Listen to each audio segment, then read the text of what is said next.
Hello everyone. तो finally हम लोग लास्ट लेक्चर में आ चुके हैं इलेक्ट्रोस्टैटिक्स के, और आज हम लोग डिस्कस करने जा रहे हैं डाइपोल के बारे में। ठीक है। सो डाइपोल एक बहुत ही इजी सा टॉपिक है, जैसे बाकी सारे टॉपिक्स इजी थे वैसे ये भी टॉपिक इजी है ना। सो इलेक्ट्रोस्टैटिक्स में हम लोगों ने क्या क्या पढ़ लिया? सबसे पहले कूलम्स लॉ पढ़ा, इलेक्ट्रिक फील्ड पढ़ा, इलेक्ट्रिक फील्ड लाइन्स पढ़ा, Gauss law, flux, charge distribution पढ़ा। फाइनल टॉपिक है इलेक्ट्रिक डाइपोल और electric field intensity due to dipole moment. ठीक है। सो इलेक्ट्रिक डाइपोल होता क्या है यार? बहुत ही इजी चीज़ है। देखो,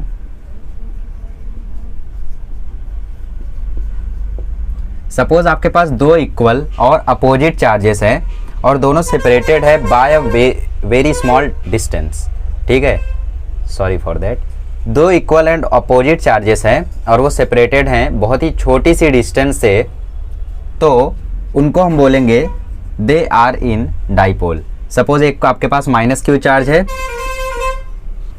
एक आपके पास माइनस क्यू चार्ज है और एक आपके पास प्लस क्यू चार्ज है, और यहाँ पे सपोज कोई एक पॉइंट P है। ठीक है, और ये सेपरेटेड है by a distance of 2L। ये डिस्टेंस सपोज L है, ये डिस्टेंस सपोज L है, तो इनके बीच की टोटल डिस्टेंस कितनी हो गई?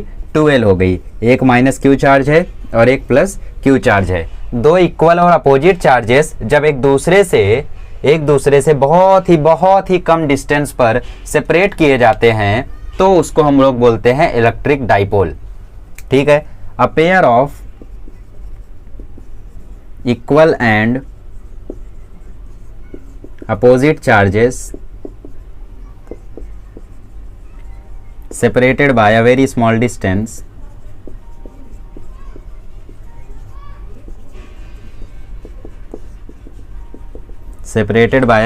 distance then it is called as a pair of equal and opposite charges separated by a very small distance is called as electric dipole। ठीक है, इसको हम लोग क्या बोलते हैं? इसको हम बोलते हैं इलेक्ट्रिक डाइपोल। मतलब चार्जेस इक्वल होंगे बट अपोजिट होंगे, एक माइनस तो दूसरा प्लस, दोनों के बीच की डिस्टेंस बहुत ही कम होगी, बहुत ही कम, माइक्रोमीटर्स में, मीटर, सेंटीमीटर्स में, मिलीमीटर्स में, इतनी कम होगी। उसको हम क्या बोलेंगे? Electric dipole. ठीक है। और ऐसे केस में आता है हम लोगों का एक क्वांटिटी जिसको हम लोग बोलते हैं डाइपोल मोमेंट। क्या बोलते हैं हम लोग उसको? Dipole moment.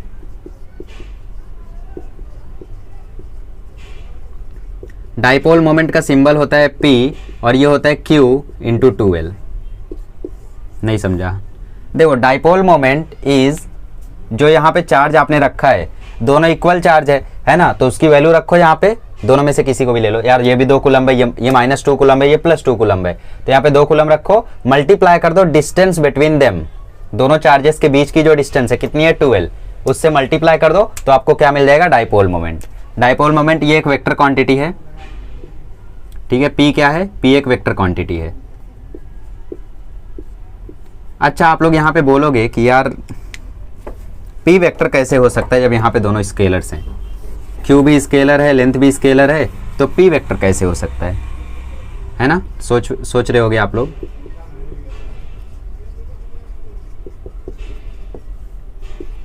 But P vector है क्योंकि लेंथ वेक्टर होता है। ठीक है, आपको पता नहीं था, बट लेंथ, एरिया, सब कुछ वेक्टर होता है। एरिया के बारे में तो बता दिया मैंने फ्लक्स वाले वीडियो में। तो लेंथ भी वेक्टर क्वांटिटी है। तो डाइपोल मोमेंट में जो P है, ये जो डाइपोल मोमेंट है, ये एक वेक्टर क्वांटिटी है और इसका जो डायरेक्शन होता है वो होता है नेगेटिव से पॉजिटिव की तरफ। Direction is from negative to positive charge. Direction कहाँ से कहाँ तक? नेगेटिव से पॉजिटिव चार्ज की तरफ इसका डायरेक्शन होता है। किसका डायरेक्शन? डाइपोल मोमेंट का। तो dipole moment is the product of Q and the distance between the two charges. ठीक है, इसी को हम लोग क्या बोलते हैं? इसी को हम लोग बोलते हैं डाइपोल मोमेंट। इसका अगर आप लोग यूनिट देखना चाहो तो P का यूनिट होता है कूलम्ब मीटर और इसका डायमेंशन होता है L1 I1 T1। I1 मतलब A1 एम्पियर। क्यों? क्योंकि Q होता है IT मतलब A1 T1, लेंथ होता है मीटर में, तो L1 खत्म। ठीक है। सो ये हो गया P का unit. Okay. So dipole moment I hope आप लोगों को क्लियर हो गया होगा। अब इसमें देखो क्वेश्चंस कैसे कैसे आ सकते हैं आप लोगों को। तो क्वेश्चंस मैं आप लोगों को बताता हूँ। सबसे पहले इतना आप लोग समझ के रखो, डाइपोल और डाइपोल मोमेंट में फ़र्क क्या होता है। डाइपोल मोमेंट एक क्वांटिटी है जो कि होती है product of charge and the distance between the both charges. और डाइपोल क्या होता है? डाइपोल होता है पेयर ऑफ इक्वल और अपोजिट चार्ज जो सेपरेटेड हों बहुत ही छोटी डिस्टेंस से।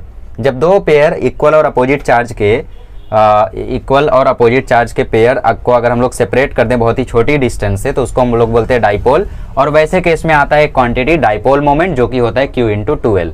2L is nothing but distance between both charges. याद रखना, अगर इनके बीच की डिस्टेंस मैं L बोल दूं तो आप Q इंटू L लिखोगे, Q इंटू 2L नहीं लिखोगे। Q इंटू 2L तभी लिखोगे जब इनके बीच की डिस्टेंस 2L होगी। अगर इनके बीच की डिस्टेंस D हो गई तो Q इंटू D लिखोगे। इस पे गलती मत करना, ठीक है।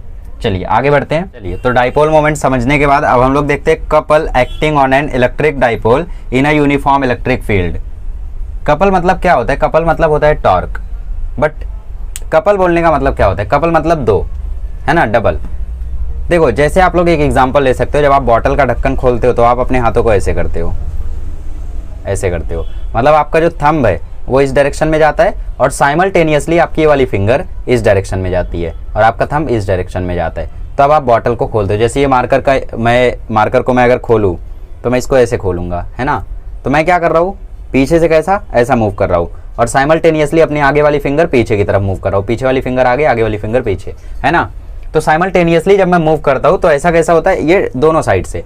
तो इस केस में हम लोग इसको बोलते हैं कपल, ठीक है। टॉर्क ही होता है बट इसको हम लोग कपल बोलते हैं। तब देखो कैसे, सपोज यहाँ पे मेरे पास यूनिफॉर्म इलेक्ट्रिक फील्ड है। पहले मैं टॉपिक डाल दूं।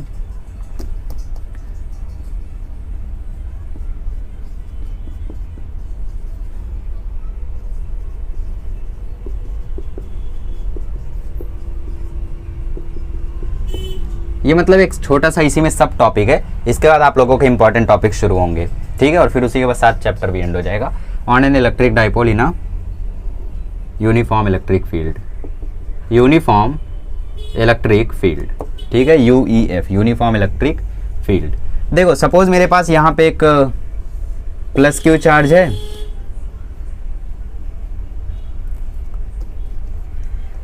ठीक है, यहाँ पे मेरे पास एक प्लस Q चार्ज है। मैं थोड़ा सा ऐसा बना देता हूँ। और यहाँ पर मेरे पास एक माइनस Q चार्ज है और इसको मैंने रख दिया है इलेक्ट्रिक फील्ड में, यूनिफॉर्म इलेक्ट्रिक फील्ड में। किसमें रख दिया मैंने इसको? यूनिफॉर्म इलेक्ट्रिक फील्ड में। तो अभी क्या होगा? अभी इस पे क्या लगेगा? एक फोर्स लगेगा। इलेक्ट्रिक फील्ड में है तो ऑब्वियसली फोर्स लगना ही है। इलेक्ट्रिक फील्ड क्या होता है? इलेक्ट्रिक फील्ड होता है F/Q। इलेक्ट्रिक फील्ड क्या होता है? इलेक्ट्रिक फील्ड होता है F/Q। तो फोर्स कितना लगेगा? फोर्स लगेगा Q इंटू E। मल्टीप्लाई कर दिया Q को वहां पे और कुछ नहीं किया, ठीक है। तो मतलब इस पे क्या लगेगा? फोर्स लगेगा। ये पॉजिटिव वाला चार्ज है, इसके कारण फोर्स ऐसा लगेगा। फिर ये नेगेटिव वाला चार्ज है, इसके कारण फोर्स ऐसा लगेगा। तो फोर्सेस तो देखो दोनों सेम है, ये वाला फोर्स Q ही, ये वाला force Q he, but difference क्या है? दोनों अपोजिट डायरेक्शन में है। मतलब यहाँ पे जो नेट फोर्स है वो 0 रहने वाला है। नेट फोर्स क्या रहने वाला है? यहाँ पे 0 रहने वाला है। और अगर नेट फोर्स 0 है तो इसका मतलब ये किस में है? ट्रांसलेशनल इक्विलिब्रियम में है। ट्रांसलेशनल मतलब नथिंग यार, स्ट्रेट लाइन मोशन जो होता है ना वही होता है। इक्वम नहीं, इक्विलिब्रियम है वो, ठीक है। ट्रांसलेशनल इक्विलिब्रियम है। क्यों? क्योंकि यहाँ पे एफ नेट 0 है, टॉर्क 0 है। क्या यहाँ पे? Net torque. पीई के कारण एक टॉर्क लग रहा होगा। टॉर्क क्यों लग रहा होगा पहले ये समझना जरूरी है। देखो, ये आप लोगों का रखा हुआ है यूनिफॉर्म इलेक्ट्रिक फील्ड पे और इसका जो लेंथ है वो मान लेते हैं 12 है, ठीक है। तो इस QE के कारण फोर्स इस तरफ लग रहा है, इस QE के कारण फोर्स इस तरफ लग रहा है। तो यहाँ पे देखो दोनों फोर्सेज अपोजिट है, दोनों फोर्सेज अपोजिट है और इनका line of action, line of action मतलब क्या होता है? लाइन ऑफ एक्शन मतलब फोर्स जिस लाइन पर लग रहा है, ये वाला फोर्स इस लाइन पर लग रहा है, ये वाला फोर्स इस लाइन पर। तो लाइन ऑफ एक्शन दोनों का अलग अलग है। सपोज ये QE लगता है इधर और वो वाला QE लगता है इधर, तो दोनों का लाइन ऑफ एक्शन सेम था। अगर ऐसा हो जाता तो वहां पे नेट टॉर्क भी 0 हो जाता। बट क्योंकि यहाँ पे इक्वल और अपोजिट फोर्सेज हैं, इक्वल और अपोजिट फोर्सेज हैं और साथ ही में इनका जो लाइन ऑफ एक्शन है वो भी अपोजिट है, डिफरेंट है, सेम नहीं है, डिफरेंट है, अपोजिट नहीं डिफरेंट है। तो इसके कारण यहाँ पे नेट टॉर्क 0 नहीं होगा, मतलब यहाँ पे लगेगा टॉर्क। और क्योंकि अपोजिट और इक्वल फोर्सेज हैं इसीलिए हम इसको बोलते हैं कपल। अलग अलग होता तो हम उसको कपल ना बोल के टॉर्क बोलते। सेम है और अपोजिट डायरेक्शन में तो इसीलिए हम लोग इसको बोलते हैं कपल। तो इसके कारण क्या होगा? अपने सेंटर ऑफ मास से ये मूव करना चालू होगा। क्या करेगा? ये रोटेट करना चालू कर देगा, ठीक है, ठीक है। तो मैंने क्या बोला? यहाँ पे इक्वल और अपोजिट फोर्सेज हैं but different line of action है, ठीक है। सो 2 equal and opposite forces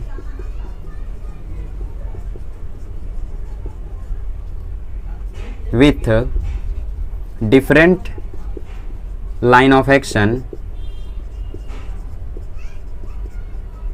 rotate about its axis. ठीक है, मतलब ये अपने एक्सिस के अबाउट क्या करने लगता है, रोटेट करने लगता है। फिर ऐसे बोल सकते हो about its centre of mass. Centre of mass के अबाउट ये क्या करने लगता है, रोटेट करने लगता है। कब, जब लाइन ऑफ एक्शन डिफरेंट हो और दो इक्वल और अपोजिट फोर्सेस हो। तो इसका मतलब ये अब क्या करने लगेगा, रोटेट करने लगेगा। और रोटेट करने लगेगा तो यहाँ पे क्या आएगा, यहाँ पे आएगा टॉर्क। और टॉर्क क्या होता है, F cross perpendicular distance. F cross R होता है और आर यहाँ पे होता है परपेंडिकुलर डिस्टेंस। तो यार परपेंडिकुलर डिस्टेंस हमें यहाँ पे निकालनी पड़ेगी, है ना, क्योंकि यहाँ पे देखो ये रोटेट कर रहा है इस एक्सिस से। इस एक्सिस से ये क्या कर रहा है, रोटेट कर रहा है। ये ऐसे रोटेट कर रहा है ना, तो ये इसका एक्सिस ऑफ रोटेशन हो गया। और जो फोर्स है यहाँ पे वो ये है, तो फोर्स यहाँ पे इस तरफ लग रही है, ये इसका एक्सिस ऑफ रोटेशन है। तो परपेंडिकुलर डिस्टेंस क्या होगा दोनों के बीच का, परपेंडिकुलर डिस्टेंस होगा ये, देखो ये इसका फोर्स है और ये इसका एक्सिस ऑफ रोटेशन है। तो परपेंडिकुलर डिस्टेंस ये होगा ना, फर्स्ट फिंगर देखो मेरी, ये इसकी परपेंडिकुलर डिस्टेंस होगी, देखो परपेंडिकुलर है दोनों पे, है ना। तो ये इसके बीच की परपेंडिकुलर डिस्टेंस है। तो ये परपेंडिकुलर डिस्टेंस हमें चाहिए। तो ये मिडल वाला पॉइंट है, ठीक है। यहाँ से हम निकालते हैं इसकी परपेंडिकुलर डिस्टेंस। यहाँ से हम ड्रॉ करते हैं लाइन, इस ट्रायंगल को करते हैं पूरा। ये लेंथ कितनी है, ये लेंथ है एल, ये लेंथ एल है और ये एंगल थीटा है। तो ये कितना होगा, ये होगा एल कॉस थीटा। ये लेंथ एल है क्योंकि पूरी लेंथ कितनी है, 2l है। हमने मिडल पार्ट से देखा तो मिडल पार्ट से ये l हो जाएगा, ये l हो जाएगा और ये भी l हो जाएगा, ये भी l हो जाएगा, है ना,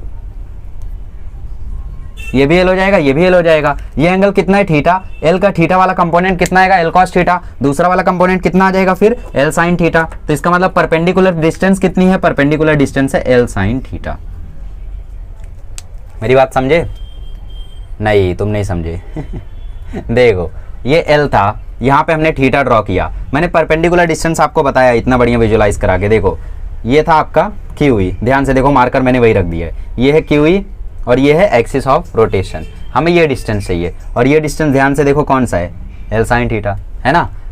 अरे इसको जनरली समझ सकते थे यार। देखो क्रॉस प्रोडक्ट है तो sin थीटा आएगा, फोर्स लग रहा है F, R है L और आया sin थीटा। क्यों, क्योंकि परपेंडिकुलर क्योंकि क्रॉस प्रोडक्ट है। तो वैसे भी L sin थीटा ही आता और इस कंसेप्ट से किया तो भी L sin थीटा ही आया। अब फोर्स कितना लग रहा था, QE, तो फोर्स लग रहा है यहाँ पे QE और ये आया L sin थीटा। मतलब इतना टॉर्क लग रहा है इस QE के कारण। तो यार इस QE के कारण भी तो कुछ ना कुछ टॉर्क लग रहा होगा। हाँ यार ये तो जानना जरूरी है। तो नेट टॉर्क कितना लग रहा होगा, ये मेरा क्वेश्चन है। तो देखते हैं। तो नेट टॉर्क निकालने के लिए हमें देखना पड़ेगा इसका टॉर्क, इसको मान लेते हैं τ1, और इसका टॉर्क इसको मान लेते हैं τ2। ठीक है, इसको अपन मान लेते हैं τ2। ठीक है, अब यहाँ पे हमारा डायरेक्शन का भी मैटर करता है, बिकॉज डायरेक्शन से हमें पता चलेगा कि हमें प्लस में लेना है या माइनस में लेना है। इस टॉर्क को देखे तो ये टॉर्क इसको घुमाना चाहता है ऐसे, घड़ी भी ऐसे ही घूमती है। ये येलोविश क्यों हो रहा है, ठीक है, घड़ी भी ऐसे ही घूमती है और ये भी ऐसे ही घुमाना चाहता है। मतलब डायरेक्शन कैसा है, क्लॉकवाइज है। इसके बारे में बात करें तो ये घुमाना चाहता है ऐसे, घड़ी भी ऐसे ही घूमती है, मतलब ये भी क्लॉकवाइज है। तो नेट टॉर्क में दोनों क्या हो जाएंगे, ऐड हो जाएंगे। सो टॉर्क नेट आएगा τ1 प्लस τ2।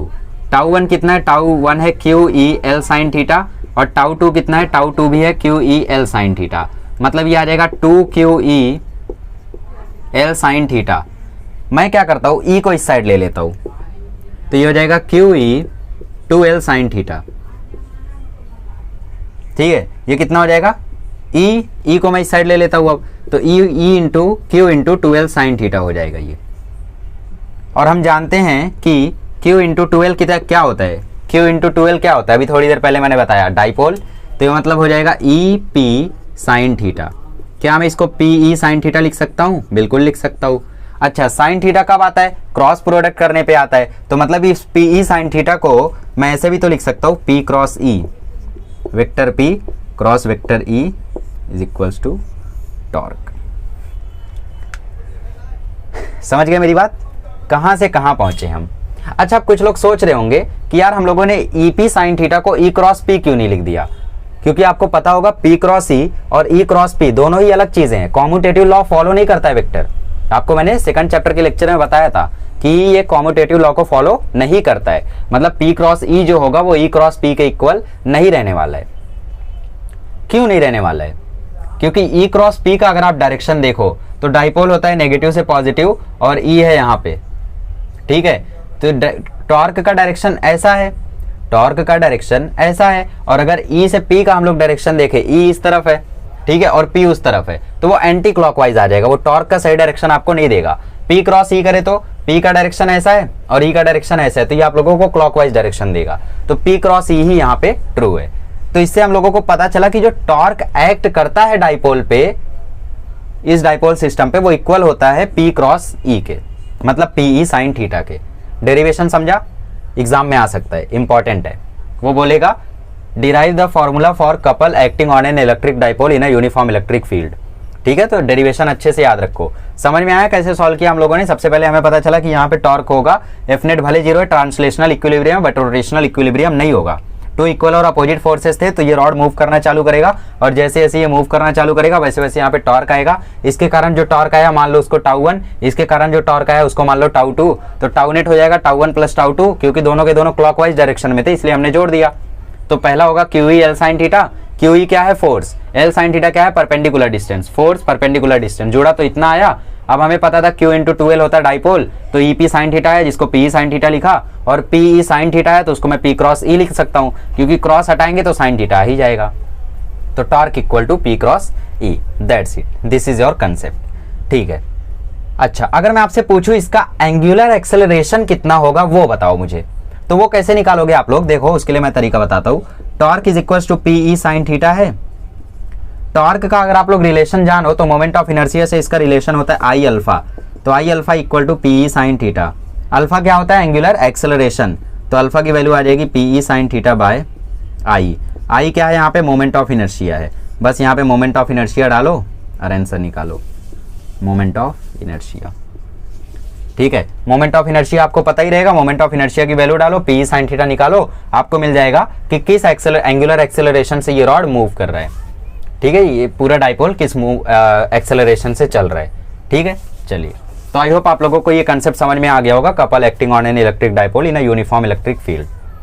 आ गया अच्छे से समझ में? देखो इतना बढ़िया लिखा हूँ, मिटाने का मन नहीं कर रहा है, लिख देता हूँ कभी कभी अच्छे से, कहाँ अच्छा लिखा है, ठीक है। चलिए, तो इसको कॉपी कर लो, ये एंगुलर एक्सेलरेशन का फॉर्मूला है, मोमेंट ऑफ इनर्शिया यहाँ पे वैल्यू डालो। इतना याद रखो कि टॉर्क होता है P क्रॉस E और P होता है डाइपोल मोमेंट, डाइपोल मोमेंट का formula Q into 2L।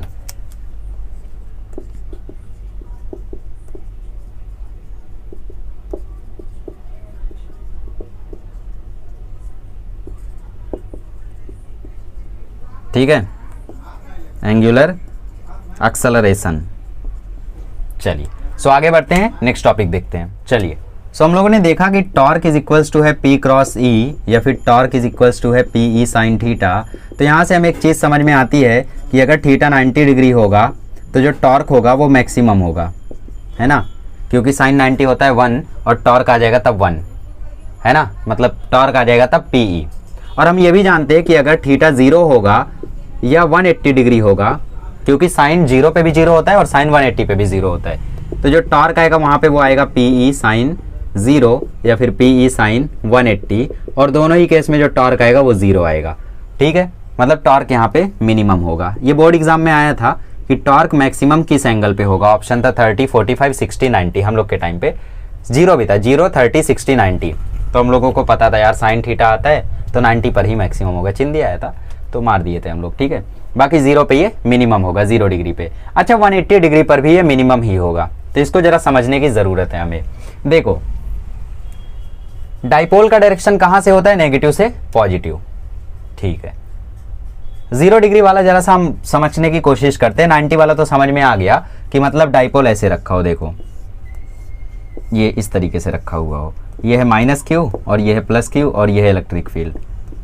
-Q से +Q, ये डाइपोल का डायरेक्शन, ये E का डायरेक्शन। डाइपोल का डायरेक्शन कैसा है? ऐसा, मतलब ऐसा है ना, और E का डायरेक्शन ऐसा है। देखो दोनों परपेंडिकुलर हैं, ठीक है 90 डिग्री है देखो, और 90 डिग्री है तो इसलिए यहाँ पे क्या होगा, टॉर्क मैक्सिमम होगा। आप खुद ही समझ सकते हो, अगर कोई चीज़ सीधी रखी है तो उसको मूव करना आसान है, ऐसे टच कराओ तुरंत वो रोटेट करना चालू कर देगा। अगर कोई चीज़ ऐसे रखी हुई है या ऐसे रखी हुई है तो ऑब्वियसली उसको हमें थोड़ा सा फोर्स देना पड़ेगा, उसके बाद वो मूव करेगा। जैसे ये मार्कर ऐसे रखा हुआ है तो मुझे इसको यहाँ से मारना पड़ेगा तो ये मूव करना चालू करेगा। बट अगर मैं इस मार्कर को ऐसा रख दूँ तो इस मार्कर को मैं यहाँ से थोड़ा सा टच करूँगा, अपने आप ये रोटेट करना चालू कर देगा। ठीक है, तो वही चीज़ यहाँ पे है। अच्छा 0 डिग्री या 180 डिग्री का मतलब क्या है कि जैसे यहाँ पे देखो मैं इलेक्ट्रिक फील्ड बनाता हूँ, यहाँ पे भी मैं इलेक्ट्रिक फील्ड बनाता हूँ। ठीक है, इलेक्ट्रिक फील्ड का डायरेक्शन ऐसा है, मैंने यहाँ पे डाइपोल को रख दिया, ये -q और ये +q। डाइपोल का डायरेक्शन होता है नेगेटिव से पॉजिटिव, मतलब डाइपोल का डायरेक्शन क्या है, ऐसा है, ये p का डायरेक्शन है और वो e का डायरेक्शन है, तो दोनों का ही डायरेक्शन यहाँ पे सेम है, तो इसका मतलब थीटा है 0 डिग्री। बट अगर मैं यहाँ पे इसको ऐसा बना दूँ, ये -q और ये +q, ये e, ये e, ये e और ये भी e, तो माइनस से प्लस मतलब ये डायरेक्शन और e वो डायरेक्शन, तो मतलब यहाँ पे थीटा कितना हो जाएगा 180 डिग्री। तो दोनों में ही यहाँ पे 0 रहने वाला है टॉर्क। बट एक बहुत ही इंपॉर्टेंट बात है कि यहाँ पे आप लोग अगर ध्यान से देखो तो दोनों का डायरेक्शन सेम रहने वाला है, दोनों का डायरेक्शन यहाँ पे सेम रहने वाला है। तो जो 0 डिग्री पे टॉर्क नेट 0 होता है ना, इसको बोलते हैं स्टेबल इक्विलिब्रियम। इक्वम मतलब इक्विलिब्रियम। और ये 180 डिग्री पे जो 0 होता है ना टॉर्क नेट, उसको हम बोलते हैं अनस्टेबल इक्विलिब्रियम। अनस्टेबल का मतलब क्या होता है कि वो थोड़ी देर की बात है, उसको मौका मिलेगा वो भाग जाएगा। मतलब जैसे बच्चे आवाज़ करते हैं ना, उनको टीचर 2 हाथ रख देते फिर शांत बैठे रहते हैं, शांत बैठे रहते हैं ना, तो वो होता है अनस्टेबल इक्विलिब्रियम। क्यों? क्योंकि टीचर ने मारा है, टीचर एक बार जाएंगे दोबारा चालू हो जाएंगे। बट अगर वो अपने आप से शांत बैठे तो वो स्टेबल इक्विलिब्रियम, मतलब जाने के बाद भी आवाज़ नहीं करेंगे क्योंकि खुद से शांत बैठे। तो वैसे ये भी होता है, इसको आप थोड़ा सा मूव कराओगे ना, ये रोटेट करना चालू कर देगा। अब भी तो रुका हुआ है बट डायरेक्शन अपोजिट है। इलेक्ट्रिक फील्ड क्या कोशिश करता है, इलेक्ट्रिक फील्ड कोशिश करता है कि डाइपोल मेरे डायरेक्शन में हो। यहां से आप ये समझने की कोशिश करो कि electric field tries to align the dipole in its own direction। खुद की डायरेक्शन में लाना चाहता है कौन, इलेक्ट्रिक फील्ड। तो खुद की डायरेक्शन में लाना चाहते हैं तो यहाँ पे देखो उसी की डायरेक्शन में। तो अगर टॉर्क इसको आप लोग थोड़ा सा ऊपर करोगे तो ये नीचे कर लेगा, आजा मेरी डायरेक्शन में, नीचे करोगे ऊपर कर लेगा, आजा मेरी डायरेक्शन में। तो ये स्टेबल है, कहीं पर भी नहीं भागेगा। बट अगर इसको देखो तो यहाँ से आप लोग थोड़ा सा टच कराओगे ना तो फिर इलेक्ट्रिक फील्ड क्या करेगा, इलेक्ट्रिक फील्ड डाइपोल का डायरेक्शन ऐसा है, आपने थोड़ा सा ऊपर किया, थोड़ा सा ऊपर किया तो इलेक्ट्रिक फील्ड को मौका मिला, इलेक्ट्रिक फील्ड को जैसे ही मौका मिला उसने घुमाना चालू कर दिया, आपके पास लेकर आएगा फिर। ठीक है, टॉर्क उसको आपके पास लेकर आएगा। तो इस तरीके से इसको बोलते हैं अनस्टेबल इक्विलिब्रियम, क्योंकि यहाँ पे टच कराते ही मूव करना चालू कर देगा और यहाँ पे टच कराने के बाद भी मूव नहीं करेगा। बट हाँ एक बात है कि जब ये एक बार पूरी तरीके से मूव कर जाएगा तो +q यहाँ पहुँच जाएगा, -q यहाँ पहुँच जाएगा और वो यही केस हो जाएगा, -q यहाँ +q वहाँ, है ना। तो यही बातें हैं छोटी मोटी, बस समझने की बातें थी, बाकी तो आप लोग जानते हो। ठीक है, एक क्वेश्चन यहाँ पे दिया हुआ है तो जरा इस क्वेश्चन को सॉल्व कर लेते हैं, ये समझ में आया ना। चलिए क्वेश्चन नंबर 10.9 यहाँ पे आपको दिया है। Electric dipole of length 2 centimetre, angle दिया है 30 डिग्री, यूनिफॉर्म इलेक्ट्रिक फील्ड दिया है 10⁵ न्यूटन पर कूलम, टार्क दिया है 10⁻3, 10√3, टॉर्क दिया है 10√3 newton metre. Magnitude of charge calculate करना है, मतलब आपको क्यू फाइंड आउट करना है।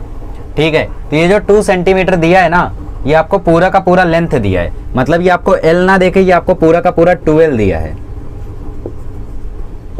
देखो टॉर्क में डाइपोल में हम लोग उसको एल इसीलिए नहीं रखते क्योंकि आपने अभी देखा हमने PE sin थीटा वाला फॉर्मूला बनाया, उसमें हमने कैसे बनाया था, इसमें हमने इस 12 को L और L में डिवाइड किया।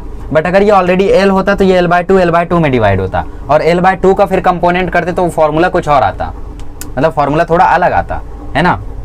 और फिर आगे चल के अभी जब मैं कुछ डेरिवेशन कराऊंगा आपको इंपॉर्टेंट वाले, उसमें भी आप देखोगे कि अगर इसको हम L लेते तो वो डेरिवेशन थोड़ा भारी होता, थोड़ा नहीं काफ़ी भारी हो जाता, क्योंकि पाइथागोरस थ्योरम लगेगा, फिर L/2 का स्क्वायर होगा L/4, उसको R के साथ जोड़ेंगे, फिर उसका रूट लेंगे, तो ऑब्वियसली वो भारी काम हो जाता, इसीलिए ऐसा नहीं किया गया है।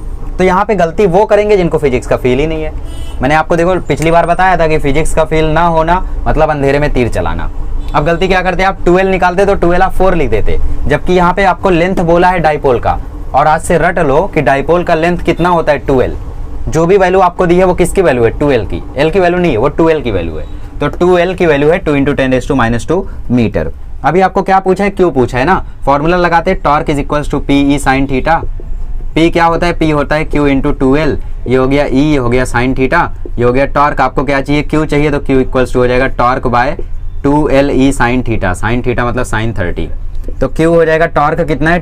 टॉर्क है 10√3, L कितना है? 2L कितना है? 2 इंटू 10⁻²। E कितना है? E है 10⁵, साइन 30 1/2, 2 से 2 कट गया, सो Q आ गया 10√3 बाय 10⁻3। 10⁻3 ऊपर जाएगा तो ये आ जाएगा 10 इंटू 1.73 इंटू 10⁻³ तो Q आ गया देखो 10⁻² इंटू 1.73, 1.73 को √3 रहने दो, तो 10⁻² √3 कूलम चार्ज आ गया। ठीक है, तो चिंदी क्वेश्चन था। इस तरीके के क्वेश्चन आप लोगों को पूछे जा सकते हैं बोर्ड में। ठीक है, तो समझिए कैसे कैसे क्वेश्चन आ सकते हैं। चलो, तो फाइनली हम लोग लास्ट पार्ट पे बढ़ते हैं, और लास्ट पार्ट में हम ये देखेंगे कि किसी डाइपोल को अगर इलेक्ट्रिक फील्ड में आप रख दो, ठीक है, तो एक पॉइंट पर कितना इलेक्ट्रिक फील्ड आता है उस डाइपोल के कारण। यहाँ पे 3 केसेस हमें देखने हैं। सबसे पहले हमें देखना है electric field intensity at any point on the axis of dipole, और दूसरा हमें देखना है इक्वेटोरियल पोजीशन पर। ठीक है, इक्वेटोरियल लाइन पे। इक्वेटोरियल लाइन क्या होता है मैं बताऊंगा आपको। और फिर तीसरा केस हमें देखना है एनी पॉइंट, मतलब वो यूनिवर्सल फॉर्मूला होगा, उसको आप कहीं पे भी लगा पाओगे। ठीक है, तो ये तीनों कंसेप्ट काफ़ी ज़्यादा इंपॉर्टेंट है, और बाकी चीज़ें तो मैंने आप लोगों को लास्ट लेक्चर्स में करा ही दी हैं, है ना। तो फाइनली हम लोग बढ़ते हैं चैप्टर के अंत की ओर। फाइनली बहुत दिनों बाद फिजिक्स का एक चैप्टर ओवर होगा। चलिए, तो हमें कैलकुलेट करना है electric intensity at a point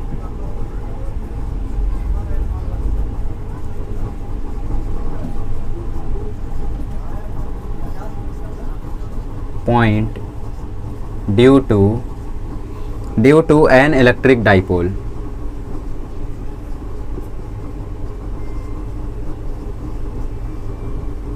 ठीक है, एक इलेक्ट्रिक डाइपोल के कारण क्या इलेक्ट्रिक इंटेंसिटी आती है वो हमें कैलकुलेट करना है। ठीक है, चलिए, केस 1 इसमें दिया है eight a point on the axis of dipole.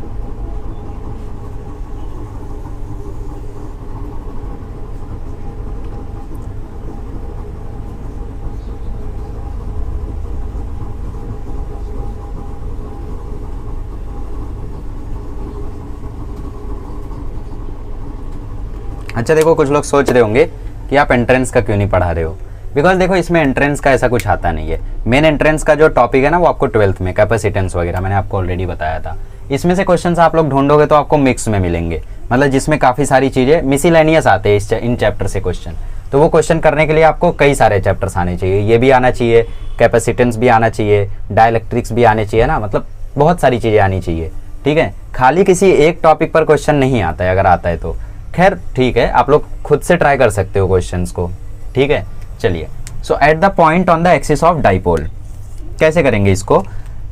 Centre से लेके, डाइपोल के सेंटर से लेके डिस्टेंस पर ये पूछा है। ठीक है, तो मान लेते यार यहाँ पे एक डाइपोल है, एक -q है और एक +q है, दोनों के बीच की डिस्टेंस अगेन 2L है। यहाँ पे एक पॉइंट O है, ठीक है, और यहाँ पे तो पॉइंट B दिया हुआ है। ठीक है, कोई बात नहीं। यहाँ से लेके यहाँ पे जो डिस्टेंस है वो R है, सो यहाँ से लेके यहाँ तक डिस्टेंस L है, और यहाँ से लेके यहाँ भी डिस्टेंस L है। ये पॉइंट आपको B दिया है तो चलो B ही ले लेते हैं। ये पॉइंट आपको A दिया हुआ है, और ये पॉइंट आपको दिया हुआ है C। ठीक है, चलो, सो पॉइंट्स मैं रेड से लिख देता हूँ ताकि आपको क्लियर हो जाए। ये पॉइंट A है, ये पॉइंट B है, और ये पॉइंट C है। ठीक है, चलिए, सो सेंटर से, डाइपोल के सेंटर से R डिस्टेंस दूर पर किसी भी पॉइंट, मतलब ये R डिस्टेंस कुछ भी हो सकता है। R यहाँ पे वेरिएबल है, जरूरी नहीं है कि ये इसी तरफ ये पॉइंट हो। ये R डिस्टेंस यहाँ भी हो सकता है, यहाँ भी हो सकता है, यहाँ भी हो सकता है, कहीं भी हो सकता है, बट सेंटर से डिस्टेंस है वो, यहाँ से सेंटर से। तो इस पॉइंट पर हमें इलेक्ट्रिक फील्ड चाहिए, तो इस पॉइंट से इस -q के कारण इलेक्ट्रिक फील्ड आएगी इस तरफ, उसको मान लेते हैं E1, और इस +q चार्ज के कारण इलेक्ट्रिक फील्ड आएगी उस तरफ, उसको मान लेते हैं E2। अच्छा, बड़ा कौन होगा, E2 बड़ा होगा या E1 बड़ा होगा, तो वो डिस्टेंस से हमें पता चलेगा। अच्छा, फिलहाल E नेट कितना आएगा, मान लेते हैं E2 बड़ा होगा, अगर छोटा होगा तो बाद में चेंज कर देंगे, तो E नेट आ जाएगा E2 - E1। क्योंकि दोनों वेक्टर्स एंटी पैरेलल है तो सब्ट्रैक्ट कर देते हैं ना। जैसे 7 न्यूटन फोर्स इस तरफ लग रहा है, 2 न्यूटन फोर्स इस तरफ लग रहा है, तो ऑब्वियसली बड़े में से छोटा अपन घटा देते हैं और आंसर लिख देते हैं 5 न्यूटन उस तरफ, है ना। तो वही चीज़ यहाँ पे भी है, जो वाला बड़ा होगा उसको हम लोग छोटे वाले से घटा देंगे। फिलहाल तो मुझे पता है E2 बड़ा है, इसीलिए मैंने ऐसा लिख दिया और इसीलिए मैंने ये वाली लाइन भी बड़ी बनाई क्योंकि ये बड़ा है। कैसे पता चला? देखो, अरे डेरिवेशन याद रहता है और क्या, ये डेरिवेशन आता है, एग्जाम में आता है बोर्ड में 3 मार्क का। E1 का वैल्यू बताओ मुझे क्या होगा, KQ बाय आर स्क्वायर। तो KQ तो ठीक है, R कितना होगा? इस चार्ज के लिए हम लोग लिख रहे हैं तो इस चार्ज के लिए हमने लिखा KQ। R कितना होगा? ये डिस्टेंस पूरा, ये पूरा डिस्टेंस कितना होगा? ये पूरा डिस्टेंस होगा ये L प्लस ये R, तो मतलब ये पूरा डिस्टेंस होगा R प्लस L का होल स्क्वायर। ऐसे ही अगर हम लोग E2 के लिए लिखना चाहें तो वो होगा KQ, ये हो गया Q और ये हो गया K। डिस्टेंस कितना होगा? ये डिस्टेंस, पूरा डिस्टेंस है R, इतना डिस्टेंस है L, हमें इतना चाहिए तो पूरे में से इतना गायब करो इतना आएगा, पूरे में से इतना गायब करो इतना आएगा, मतलब आपको चाहिए R माइनस L का होल स्क्वायर। ठीक है, तो देखो ना, नीचे R माइनस L आया, यहाँ पे R प्लस L आया, तो ऑब्वियसली ये क्वांटिटी बड़ी है ना। नीचे वाली क्वांटिटी यहाँ पे बड़ी है तो E1 छोटा है और यहाँ पे नीचे वाली क्वांटिटी छोटी है तो ऊपर वाला E2 बड़ा है। ठीक है, तो इसीलिए हम लोग लिखेंगे E2 माइनस E1। सो यहाँ पे देखो आएगा KQ upon R minus L का whole square minus KQ upon R plus L का होल स्क्वायर। KQ लिया कॉमन तो अंदर बचा 1 अपॉन R माइनस L का whole square minus 1 upon R plus L का होल स्क्वायर। ठीक है, क्रॉस मल्टीप्लाई कर लो, सो ये आएगा R प्लस L का whole square minus R minus L का होल स्क्वायर और नीचे ये आपस में मल्टीप्लाई हो जाएंगे, R प्लस L का whole square multiply by R minus L का होल स्क्वायर। ठीक है, चलिए, सो ई नेट आ जाएगा, देखो KQ R प्लस L का होल स्क्वायर ओपन करोगे तो ये आएगा R square plus 2RL plus L square. फिर R माइनस L का होल स्क्वायर ओपन करोगे तो ये आएगा minus R square minus 2RL plus L square, right. और नीचे क्या आएगा? R square plus L square, sorry R plus L का whole square minus R minus L का होल स्क्वायर। तो ये A plus B A minus B जैसा है बट उसके ऊपर स्क्वायर है, तो स्क्वायर को कॉमन ले लो। यहाँ से अब स्क्वायर कॉमन लोगे तो यहाँ से हटा के स्क्वायर यहाँ लगा दो, दोनों पे था ना तो मैंने कॉमन ले लिया, तो अब बन गया R square minus L square का whole square, R square minus L square का होल स्क्वायर। तो यह आ जाएगा KQ, अब ब्रैकेट ओपन करोगे तो R square plus 2RL plus L square minus R square plus 2RL minus L square divided by R square minus L square का whole square. R square cancel, L square cancel, 2RL हो जाएगा 4RL और नीचे आ जाएगा R square minus L square का whole square. 4RL को मैं ऐसे लिख देता हूं, 4RL को मैं ऐसे लिख देता हूं 2L into 2R, 2L into 2R। देखो ना, 2 2 जा 4 हो जाएगा और RL तो है ही। अब हमें पता है Q इंटू 2L क्या होता है? डाइपोल होता है, तो ये हो जाएगा KP 2KPR upon R square minus L square का होल स्क्वायर। ये हो गया इसका आंसर। मेरी बात समझे? नहीं समझे? देखो, हमें पता है Q इंटू 2L क्या होता है? डाइपोल, P होता है। ये Q इंटू 2L क्या होता है? P होता है। तो ये हुआ KP, 2 को मैंने बाहर लिखा, ये नीचे लिखा R और नीचे आ गया R square minus L square का होल स्क्वायर और ये रहा E नेट। तो electric field due to this dipole is this much on the axis, axis पे किसी भी पॉइंट पर इतना आएगा। ठीक है, चलिए, अब हमें पता है कि ये जो L होता है ना वो R से बहुत ज़्यादा छोटा होता है। आपको भी पता है, शुरू में ही मैंने बताया था कि जो डिस्टेंस हम लेते हैं वो बहुत ही छोटी होती है, स्मॉल सेपरेशन। तो अगर L R से बहुत ज़्यादा छोटा है तो भाई L स्क्वायर तो बहुत ज़्यादा छोटा होगा और यहाँ पे उसका भी स्क्वायर हो रखा है तो वो तो बहुत ज़्यादा छोटा होगा। तो इस L स्क्वायर को हम पूरा का पूरा गायब कर देंगे, L स्क्वायर को हम 0 मान लेंगे। ये अगर 0 हो गया तो बचा सिर्फ R स्क्वायर और R स्क्वायर के स्क्वायर का स्क्वायर वो आ जाएगा R की पावर 4। तो ई नेट देखो आ जाएगा तब 2KPR अपॉन R की पावर 4। एक R से एक R कट जाएगा तो आंसर आ जाएगा 2KP by R cube. Since L is much smaller, sorry हाँ, L is much smaller than R, L square tends to 0। L क्योंकि आर से बहुत ज़्यादा छोटा है तो एल स्क्वायर टेंड कर रहा है जीरो को, तो इसीलिए हमने यहाँ पे एल स्क्वायर को गायब कर दिया, जीरो कर दिया, तो बचा सिर्फ आर स्क्वायर, उसका स्क्वायर हुआ तो आर की पावर 4 आया, एक आर से एक आर कट गया, तो ई नेट आ गया 2kp bye are cube. P कहाँ से आया, dipole moment Q into 2l। ठीक है, तो ये पूरा डेरिवेशन बहुत ज़्यादा IMP है, 11th के एग्जाम में आपको 3 मार्क का ये पूछा जा सकता है, हम लोगों को पूछा गया था, इसीलिए मैं पूछ रहा हूँ, आप लोग बोल रहा हूँ आप लोगों को। ठीक है, चलिए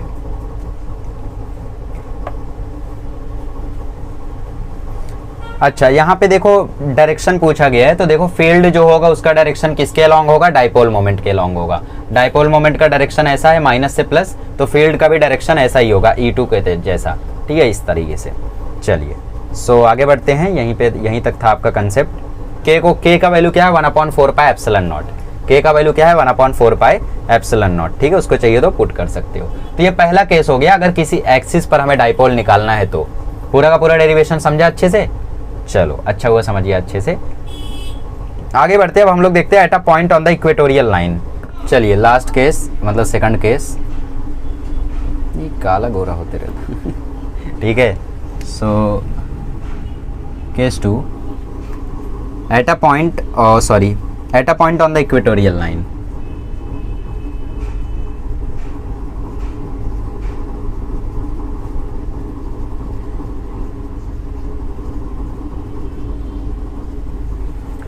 काफ़ी इजी है ये भी। ठीक है, उतना ज़्यादा हार्ड नहीं है। देखो सबसे पहले ट्रायंगल बनाएंगे, क्योंकि इक्वेटोरियल लाइन का मतलब समझना ज़रूरी है पहले।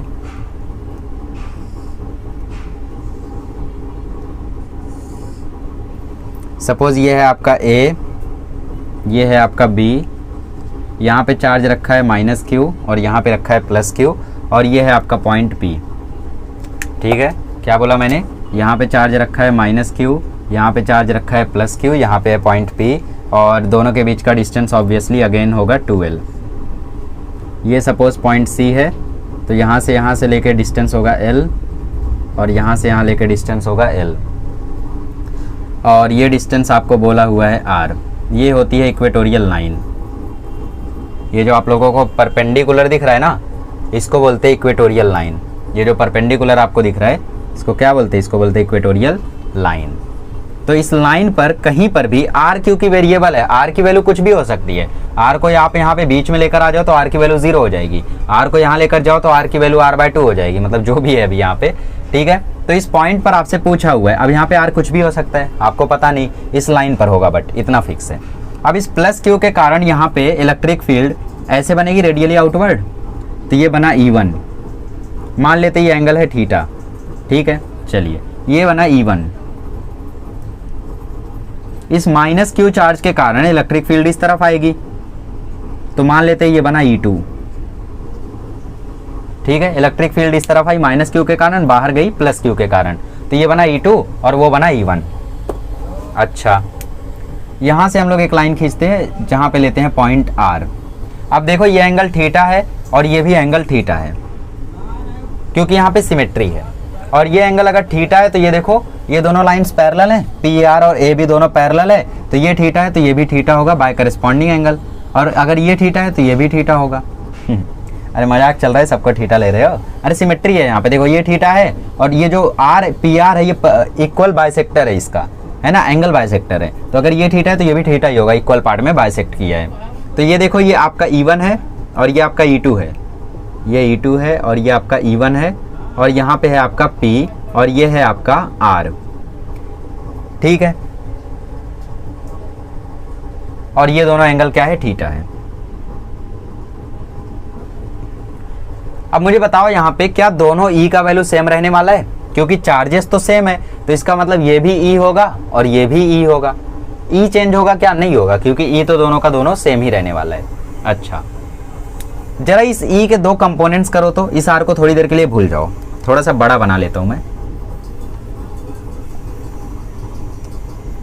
देखो ये पॉइंट P था, ये आपका E1 था, और ये आपका E2 था, और यहाँ पे एक एंगल बाइसेक्टर था, ये एंगल थीटा और ये भी एंगल थीटा। इस E के 2 कंपोनेंट करो तो E1 का एक कंपोनेंट यहाँ पे आएगा E1 cos थीटा, और एक कंपोनेंट इस तरफ आएगा E1 sin थीटा। E2 का एक कंपोनेंट इस तरफ आएगा E2 cos थीटा, और एक इस तरफ आएगा E2 साइन थीटा। बट यार यहाँ पे दोनों के दोनों सेम रहने वाले हैं, ठीक है, E1 इक्वल टू E2 है, here E1 equals to E2 magnitude wise, तो E ले लेते हैं हम लोग, ठीक है। तो इसको हमने E मान लिया, E मान लिया, E मान लिया, E मान लिया, E मान लिया, E मान लिया। यहाँ पे भी आया E साइन थीटा, ये E साइन थीटा ऊपर, ये E साइन थीटा नीचे, दोनों के दोनों इक्वल और अपोजिट है तो एक दूसरे को कैंसिल कर देंगे। और ये E तो ऑलरेडी दो कंपोनेंट हो चुके तो ये गायब हो चुका है। बचा क्या यहाँ पे E cos theta, E cos theta, मतलब जो E नेट है वो कितना आएगा, वो आएगा E cos theta plus E cos theta, मतलब E नेट आएगा यहाँ पे 2E cos थीटा। तो यहाँ पे आपको निकालना है इलेक्ट्रिक फील्ड का फॉर्मूला होता है KQ by R square. cos theta यहाँ पे क्या आएगा, देखो ध्यान से देखो, ये एंगल थीटा है तो cos थीटा हो जाएगा एडजेसेंट अपॉन हाइपोटेनस, एडजेसेंट है L, हाइपोटेनस ये कितना होगा,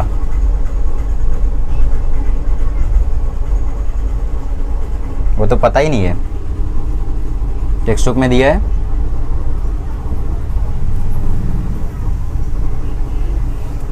पता नहीं है ना, तो हमें उसको कैलकुलेट करना पड़ेगा। So here PA square is equals to PC square plus AC square, तो PC स्क्वायर मतलब R स्क्वायर, AC स्क्वायर मतलब L स्क्वायर, तो PA square equal to this much, तो PA की वैल्यू आ जाएगी root L square plus R square, नहीं R square plus L square, because अगर माइनस में लिखेंगे तो L बहुत छोटा है R से, तो PA की ये वैल्यू हो गई, ठीक है। तो यहाँ से मुझे बताओ cos थीटा क्या आएगा, cos थीटा आएगा एडजेसेंट अपॉन हाइपोटेनस, एडजेसेंट है L और हाइपोटेनस है root R square plus L square. और अगर हम इस P की डिस्टेंस भी देखें तो ये डिस्टेंस कितनी है यहाँ से, उतनी ही है, कितनी, R square plus L square, ठीक है। तो यहाँ पे वही लिख देते हैं डायरेक्ट, R स्क्वायर क्यों लिखना है, ठीक है। सो R square plus L square का होल स्क्वायर, ठीक है, ठीक है। तो R आपका कितना था, R आपका था, R मतलब ये डिस्टेंस, इस पॉइंट की डिस्टेंस इस चार्ज से और इस पॉइंट की डिस्टेंस इस चार्ज से, दोनों की डिस्टेंस देखो सेम रहेगी, ये भी L है ये भी R है, तो इसका मतलब ये भी होगा root R square plus L square. Isosceles triangle है ना, कैसे पता चला, क्योंकि यार ये दोनों एंगल थीटा है तो मतलब एंगल सेम है तो साइड भी सेम ही रहने वाला है, तो आइसोसेलेस ट्राइंगल है। तो मैं जरा इसको लिख देता हूँ, ठीक है, R square plus L square, इस चार्ज से भी डिस्टेंस यही है और इस चार्ज से भी डिस्टेंस वही है, डिस्टेंस वही, चार्ज नहीं चार्ज भी वही है, ठीक है। तो ये डिस्टेंस दोनों का ही सेम है, बस रूट में है, तो ये डिस्टेंस रूट में था, ठीक है। So root R square plus L square का होल स्क्वायर, क्योंकि फॉर्मूला होता है KQ by R square multiplied by cos theta की वैल्यू हमने निकाली, कितनी आई, L by root R square plus L square. Root ये देखो ये स्क्वायर है और ये रूट है, तो रूट को स्क्वायर उड़ा देगा तो E नेट आ जाएगा आपका KQ, इस 2 को इस L के साथ कर दो, क्यों कर रहे हैं अब आपको पता है, ठीक है। ये R square plus L square है और बगल में R square plus L square का पावर 1/2 है। रूट मतलब क्या होता है, रूट मतलब होता है पावर 1/2, तो इस क्वांटिटी को मैंने ऐसा लिख दिया और इधर से रूट उड़ गया स्क्वायर के कारण, ठीक है। तो इसकी पावर 1 है और इसकी पावर 1/2 है, बेस सेम है, मल्टीप्लाई में है तो पावर ऐड हो जाएगी, तो इसका मतलब ई नेट आपका आ जाएगा Q इंटू 12 क्या होता है, डाइपोल, डाइपोल क्या होता है P, डाइपोल क्या होता है भाई भूल गए, अभी तो पढ़ाया था P, तो KP upon R square plus L square, ये पावर 1 था, ये पावर 1/2 था, पावर ऐड हो जाएगा तो 1 + 1/2 आ जाएगा 3/2। सो ई नेट आ जाएगा KP by R square plus L square का पावर 3/2। अब आप लोग जानते हो since L is very very very very very less than R, L square tends to 0, तो L स्क्वायर को 0 कर दो, तो ई नेट आ जाएगा KP by R square into 3/2, 2 से 2 कट जाएगा, सो ई नेट आ जाएगा KP by R cube. E net कितना आ जाएगा, KP बाय R क्यूब। पिछली बार E कितना आया था, 2 KP बाय R क्यूब, अब की बार कितना आया है, KP बाय R क्यूब। मतलब जो एक्सियल वाला होता है वो इक्वेटोरियल का डबल होता है, एक्सियल वाला इक्वेटोरियल का डबल होता है। ये देखो आया KP बाय R क्यूब और वो आया था 2 KP by R cube. So E axial is double of E equatorial. ये चीज़ अच्छे से ध्यान में रखना, स्टेटमेंट के फॉर्म में आपको नीट वगैरह में पूछ सकता है, ठीक है। कि net electric field due to dipole, relation between net electric field due to dipole at axis and equatorial. Option में रहेगा हाफ, डबल, ट्रिपल या फिर सेम, तो आप लोग डबल मार के आना। ई एक्सियल जो होता है वो डबल होता है इक्वेटोरियल का, हाफ नहीं होता है, डबल होता है। ठीक है, चलिए समझ में आ गया डेरिवेशन कैसे किया हमने। यहाँ पे पॉइंट पी लिया, E1 बनाया इसके कारण, E2 बनाया इसके कारण, ये डिस्टेंस हमने निकाला, दोनों चार्जेस मतलब पी पॉइंट पी से लेके इसका डिस्टेंस वही आया जो इससे लेके इसका डिस्टेंस आया, क्योंकि दोनों का डिस्टेंस सेम है तो दोनों का एंगल भी सेम होगा। फिर हमने इसके कंपोनेंट किए तो पता चला ई साइन थीटा एक दूसरे को कैंसिल कर रहे, तो नेट इलेक्ट्रिक फील्ड आ रहा है E cos theta plus E cos theta मतलब 2e cos theta. Cos theta की वैल्यू हमने निकाली, आर स्क्वायर हमने निकाला, सॉल्व किया, डाइपोल मोमेंट की जगह पुट किया, एल स्क्वायर को गायब किया, आंसर आ गया। क्या इसे याद करना है? बिल्कुल नहीं, डिराइव मार देना एग्जाम में, डिराइव करने के लिए ही आएगा आपको, न्यूमेरिकल वगैरह टाइप में इसमें नहीं आते। ठीक है, तो ये सारे कंसेप्ट्स हो गए आपके। अभी आपकी टेक्स्ट बुक में एक चीज़ नहीं दी हुई है, बट वो चीज़ भी मैं बताता हूँ आप लोगों को कि अगर कहीं पे आप लोगों को वो एंट्रेंस लेवल का है, आपकी टेक्स्ट बुक में नहीं है, तो बोर्ड वाले यहाँ पे वीडियो छोड़ सकते हैं, आपके लिए इलेक्ट्रोस्टैटिक्स खत्म हो चुका है, कॉन्ग्रेचुलेशंस। ठीक है, तो वो चीज़ क्या है? वो चीज़ है जब आप लोगों को किसी एक पॉइंट पर बोल दे जो ना तो इक्वेटोरियल लाइन पे हो और ना तो एक्सिस पे हो, किसी एक एंगल थीटा पर हो, तब कैसे फाइंड करोगे? तो उसके लिए अब हम लोग सॉल्व करते हैं। ठीक है, लास्ट कंसेप्ट है वो। चलिए स्पेशल केस देख लेते हैं, किसी भी पॉइंट के लिए अगर आपको निकालना है तो यहाँ पे मान लेते हैं माइनस क्यू चार्ज है और यहाँ पे प्लस क्यू चार्ज है और यहाँ से हमारा डाइपोल बन रहा है P। ठीक है, ऑब्वियसली इनके बीच का डिस्टेंस 2L है और हमें निकालना है किसी एक पॉइंट M पर, थोड़ा सा नीचे कर लेते हैं हम लोग। ठीक है, ये आप लोगों का सपोज माइनस क्यू है और ये सपोज आपका प्लस क्यू है। डाइपोल ऑब्वियसली यहाँ से यहाँ बन रहा है P। ठीक है, ये पॉइंट सपोज आपका M है और यहाँ पे आप लोगों को निकालना है E नेट। ठीक है, वही तो फाइंड कर रहे हैं हम लोग, electric intensity due to electric dipole, है ना। और ये M जो है वो एंगल थीटा पर है। कैसे निकालेंगे? क्योंकि अभी देखो यहाँ पे R भी वेरिएबल है, डिस्टेंस ये जो R है ये R भी वेरिएबल है, थीटा भी वेरिएबल है। इस पॉइंट M को आप यहाँ पे शिफ्ट कर दो तो एंगल 0 हो जाएगा, इस पॉइंट M को यहाँ शिफ्ट कर दो एंगल 90 हो जाएगा, इस M को आप लोग यहाँ पे लेकर आ जाओ तो R यहाँ पे आ जाएगा, है ना। तो ये यूनिवर्सल केस हो गया, इसको आप किसी भी क्वेश्चन में अप्लाई कर सकते हो आंसर फाइंड आउट करने के लिए।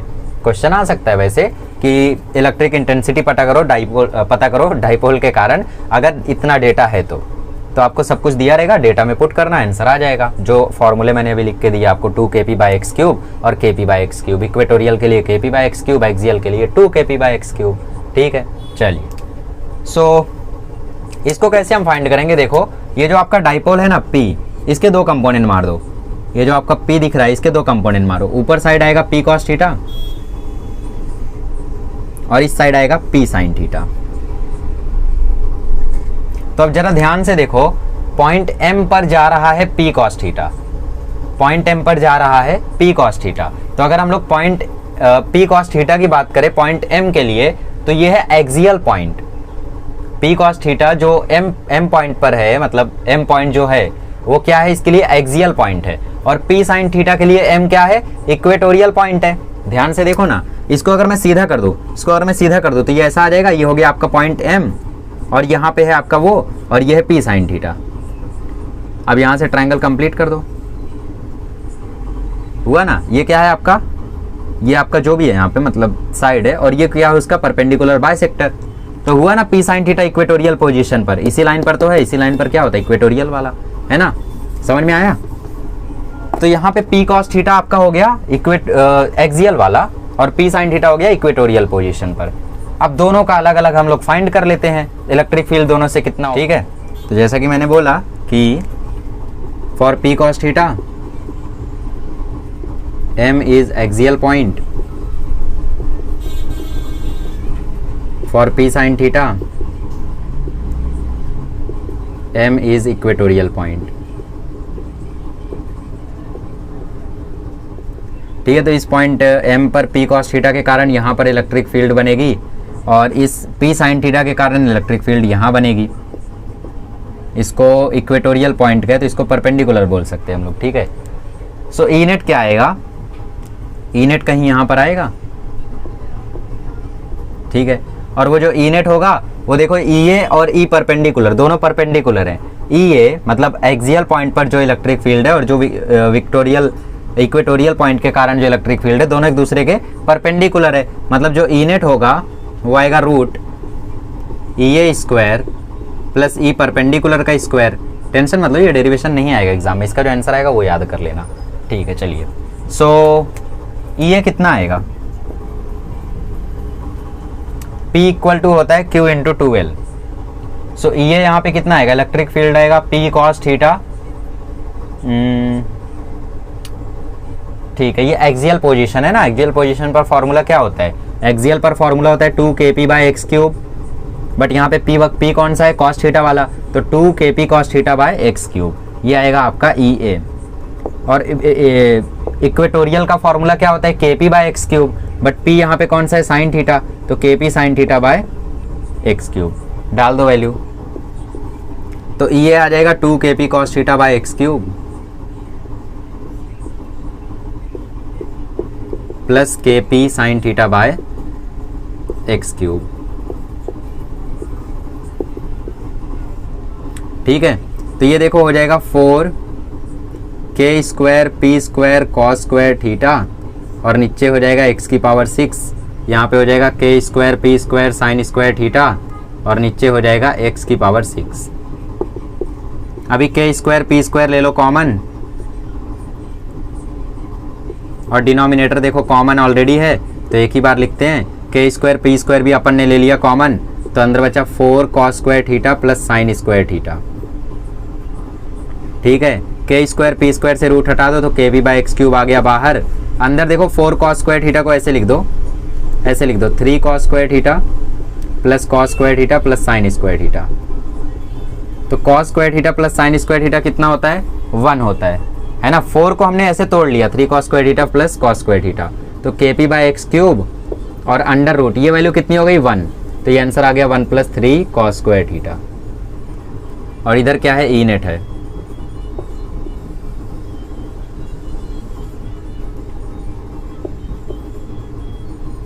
ये हो गया यूनिवर्सल फॉर्मूला किसी भी पॉइंट के लिए।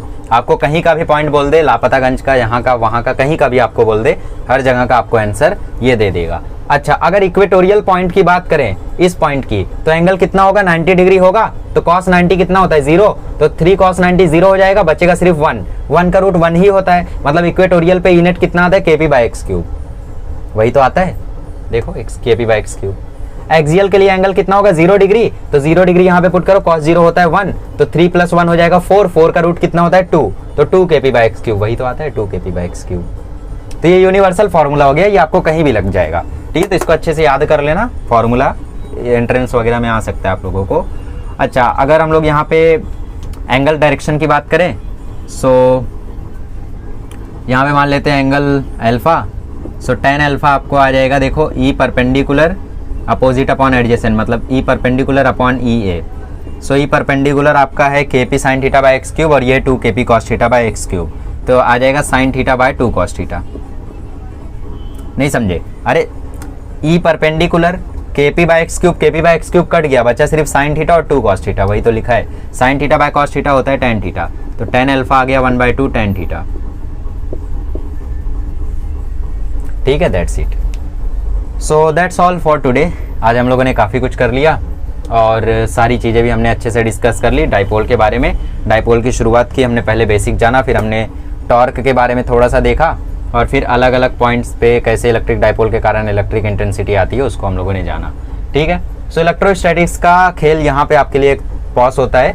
अब अगले क्लास में जब आप जाओगे तो आप लोग electric field due to different type of objects, इन सब के बारे में जानोगे, और फिर वहाँ पे और भी चीज़ें आप लोग पढ़ोगे। ये तो कुछ भी नहीं था, ये तो समझ लो इलेक्ट्रोस्टैटिक्स का आपको मैंने ABCD बता दिया। अब अगले साल आप वर्ड्स पढ़ लेना, फिर सेंटेंस आप कर लेना। ठीक है, धीरे धीरे डेवलप हो जाओगे आप। ठीक है, और जल्दबाजी मत करना, बिकॉज करंट इलेक्ट्रिसिटी के क्वेश्चंस आपसे जरूरी नहीं है अभी से ही सॉल्व होने लगे। जिनसे नहीं हो रहे हैं कोई बात नहीं, टाइम लगेगा बट होगा। ठीक है, ये मैकेनिक्स नहीं है, ये इलेक्ट्रोस्टैटिक्स है, इलेक्ट्रो पार्ट है। ठीक है, सो इलेक्ट्रो पार्ट उतना आसान नहीं होता है, थोड़ा टाइम लगेगा, फील आएगा। आप एक बार लेक्चर देखोगे, 2 बार लेक्चर देखोगे, 2-3 बार आप NCERT पढ़ोगे, डिफरेंट बुक्स रीड करोगे, जब अच्छे से आपको फील आ जाएगा ना, तब आपको सब कुछ आएगा इसमें। तो जल्दबाजी मत करो, कुछ नहीं आ रहा है तो कोई बात नहीं, बोर्ड लेवल पर आपको परफेक्टली आना चाहिए, ये ज़रूरी है अभी के लिए। ऐसा नहीं है कि मतलब बोर्ड लेवल पर भी कुछ नहीं आ रहा है तो कोई बात नहीं, बोर्ड लेवल पर पे तो आपको परफेक्ट आना चाहिए सब कुछ। ठीक है, चलिए, तो अगले लेक्चर में मिलेंगे तो हम लोग शुरू करेंगे इसी का नेक्स्ट पार्ट। अभी हमने पढ़ा चार्ज एट रेस्ट, अब हम पढ़ेंगे चार्ज इन मोशन, मतलब करंट इलेक्ट्रिसिटी। ठीक है, चलिए मिलते हैं अगले लेक्चर में। Thank you so much.